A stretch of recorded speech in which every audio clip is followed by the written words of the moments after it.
இவர் என்ன முட்டாளா? இளநிய எடுத்து செதுக்கிக்கிட்டு இருக்கிறதுக்கு அப்படின்னு மட்டும் யாரும் அசால்ட்டா நினைக்காதீங்க. ஏன் அப்படி சொல்றேன்னா, இவர் அந்த இளநிய செதுக்கி முடிச்சதும் கடைசியில பாத்தீங்கன்னா நீங்களே இவரை பாராட்டுவீங்க. அந்த அளவுக்கு செம அழகா அந்த இளநிய செதுக்குவாருங்க. நண்பர்களே, இவரை பாத்தீங்கன்னா ஒரு வித்தியாசமான இளநீ வியாபாரிங்க. வித்தியாசமான முறையில இளநிய செதுக்கி அதை 100 ரூபான்னு சேல் பண்ணிட்டு வராருங்க. இந்த மாதிரி இளநிய வெட்டி பழக 2 மாசமா பயிற்சி எடுத்திருக்காருங்க. கடைசியா எவ்வளவு அழகா அந்த இளநிய எடுத்திருக்காருன்னு பாருங்க. ஆனா இத ஒரு வீடியோவா எடுத்து போட்டா இவரோட திறமைய பாராட்டி வெறும் 4 பேர் தாங்க லைக் பண்ணிருக்காங்க.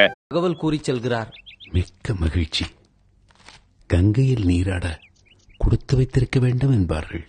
பாபாஜி, எனக்கு ஒரு சிறிய சந்தேகம், தங்களிடம் கேட்கலாமா?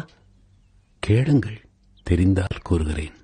கங்கையில் நீராடினால் செய்த பாவங்கள் அனைத்தும் தொலைந்து போகின்றது என்று எங்கள் வேதம் கூறுகிறது.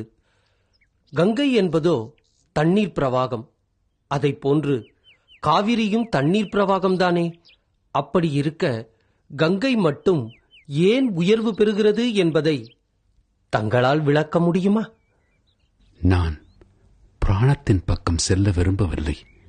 நான் அறிந்த வரையில் மற்ற நதிகளில் ஓடுவது மழை நீர். ஆனால் கங்கையில் ஓடுவதோ பனிநீர். விழுகின்ற மழை நீருக்கு மண்ணின் இயல்பு தானாகவே வந்துவிடும். பனி நீருக்கு அது கிடையாது. அது மட்டுமல்ல, மழை நீர் காற்றால் மண்ணை தேடி வருகிறது. ஆனால் பனி நீரோ வெப்பத்தால் உருகியல்லவா வருகிறது. மழை நீருக்கு காற்று துணை, பனி நீருக்கு நெருப்பு துணை. காற்றை விட நெருப்பிடம்தானே எரிக்கும் சக்தி உள்ளது. ஒருவேளை அது உங்கள் பாவங்களை போக்கக்கூடும்.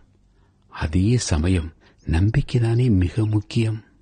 ஆஹா, என்ன ஒரு புதிய கோணம்! கங்கை நீருக்குள் நெருப்பு இருக்கிறது என்பதை எத்தனை பேர் உணர்வார்கள்? அற்புதமாக விளக்கம் கூறினீர்கள் பாபாஜி. எனக்கு தெரிந்தவற்றை கூறினேன்.